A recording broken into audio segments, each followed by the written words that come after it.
वफाक के वज़ीर मनसूबा बंदी अहसन इकबाल का कहना है कि बानी PTI सबसे कहते थे रसीदें दिखाओ, अब इनकी सारी रसीदें जाली और बोगस निकली। कहते हैं मुल्क में सरमायाकारी नहीं आ रही, चीन से $3 अरब की सरमायाकारी आ चुकी है।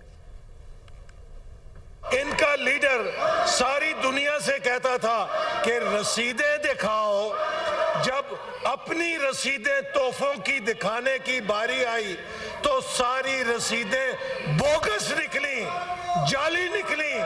ये कहते हैं कि मुल्क में FDI नहीं आ रही, चीन से $3 अरब की सरमायाकारी पाकिस्तान में आ चुकी है। ये किस मुंह से PIA के नाम लेते हैं?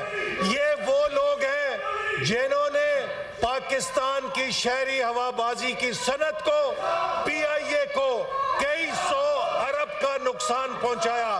ये वो पाकिस्तान के मुजरिम हैं कि जिनकी वजह से PIA की यूरोप और अमेरिका की और लंदन की परवाज़ों पे पाबंदी लगी। पाकिस्तान की सिविल एविएशन इंडस्ट्री को बदनाम किया, PIA को तबाह करने के इल्ज़ाम में और शहरी हवाबाजी को तबाह करने के इल्ज़ाम में इनको कानून का सामना करना पड़ेगा।